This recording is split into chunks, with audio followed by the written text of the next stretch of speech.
vocês é o Guilherme Carvalhal e no vídeo de hoje nós vamos falar sobre história. Então deixa aí a sua clicada em curtir e se inscreva para acompanhar o nosso conteúdo.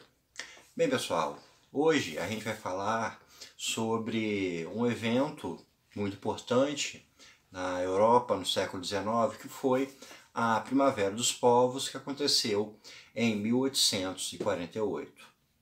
A Primavera dos Povos foi uma série de movimentações de cunho popular que aconteceram em diversos países da Europa, como na França, na Alemanha, na Itália, na Hungria, na Boêmia, em grau um pouco menor nos países escandinavos. A Primavera dos Povos foi a primeira vez na história em que aconteceu um movimento de cunho popular em diversos países motivados por circunstâncias relativamente parecidas. Foi algo semelhante ao que a gente viu nas últimas semanas na América do Sul. As pessoas iam para as ruas fazendo uma série de exigências, mais ou menos com a mesma origem de questionamento.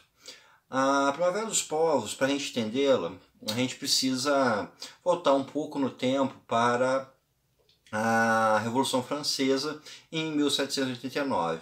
Como a gente bem sabe, né, a Revolução Francesa aconteceu em 1789, o Napoleão Bonaparte chegou ao poder alguns anos depois e levou os países da Europa a um estado de guerra, e com esse estado de guerra as ideias que motivaram a Revolução Francesa começaram a chegar aos outros países. Começou a se difundir ideias de liberdade, igualdade, fraternidade.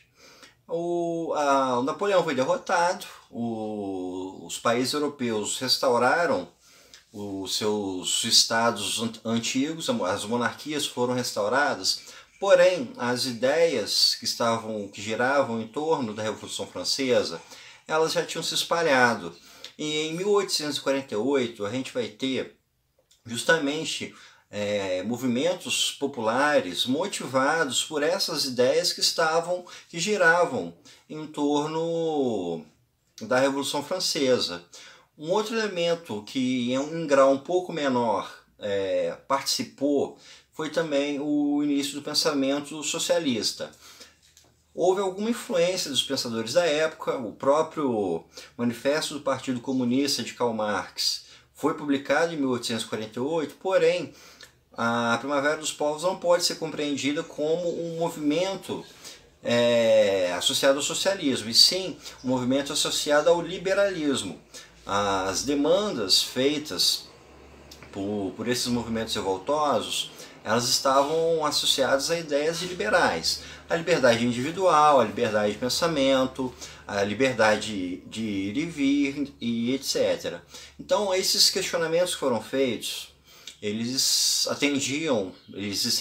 reivindicavam muito dessas liberdades individuais, ou seja, você tem um determinado freio no poder do Estado em cima do indivíduo. Então a gente tem uma pressão que é a criação de constituições, ou seja, a criação de códigos legais que pudesse colocar um freio no poder do Estado, juntamente também a criação de outros textos, como códigos civis, que determinassem garantias. Outro fator importante dentro dessas exigências com relação à representação, o direito ao sufrágio universal, o direito de votar, o direito de participar das discussões públicas, o direito de ser representado nos parlamentos, e em alguns locais mais associados também a comunidades rurais, mais ligadas aos grupos camponeses, a gente teve alguns questionamentos que eram associados ao uso de terra, principalmente pelo conflito do camponês com a figura aristocrática, que eram figuras detentoras da terra. Um caso que ocorreu em alguns locais era com relação ao uso de florestas. Muitas das florestas europeias pertenciam a senhores feudais, a aristocratas, e muitos camponeses então não podiam ter acesso. E a gente pode pensar, por exemplo, no inverno europeu, um camponês não poder ter o direito de escolher lenha, porque a lenha estava dentro de um território aristocrata. Então, esse tipo de questionamento com relação à terra também existiu. Um outro ponto fundamental que esteve associado à Primavera dos Povos é o nacionalismo. Esse movimento popular indo para as ruas, indo se manifestar, trouxe consigo um forte caráter identitário.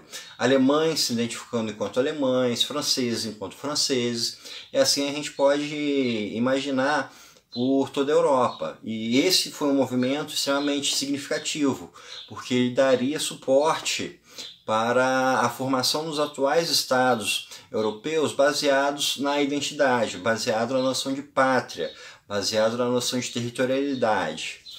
Essas reivindicações elas não foram atendidas na época, os movimentos revoltosos eles foram suprimidos, violentamente suprimidos, então não ocorreram essas mudanças como o sufrágio universal, a criação de leis, de constituições, as garantias legais exigidas, porém esse foi um primeiro passo para que num longo prazo todo esse processo de mudança viesse a ocorrer.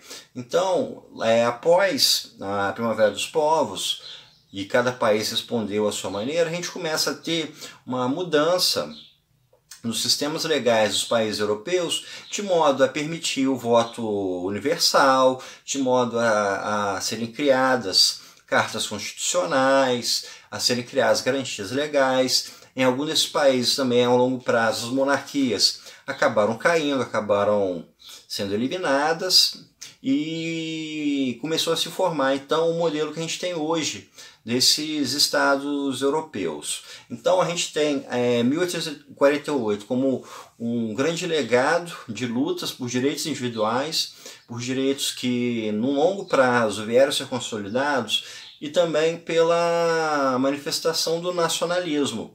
E essa manifestação de nacionalismo foi muito importante basicamente em dois locais, na Alemanha e na Itália, que até então eram estados divididos, não constituíam países, países únicos, né? Eram vários pequenos estados, e essa afirmação de um nacionalismo acabou sendo atrelado a um movimento maior político que resultou na unificação. Esse nacionalismo também ele teve importância na região dos Balcãs, onde hoje são a Sérvia, a Croácia, a Bósnia, porque pela afirmação de nacionalismo desses povos começou um processo de independência, um processo não de dependência, mas um processo de autonomia em relação ao Império dos Habsburgos.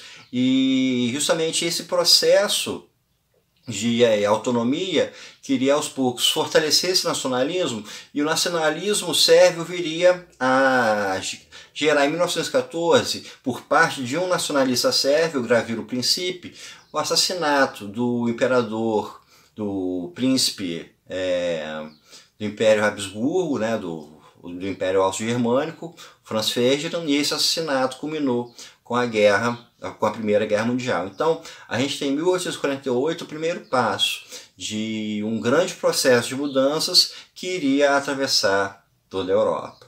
Então, pessoal, isso é tudo por hoje. Espero que vocês tenham gostado e até o nosso próximo encontro.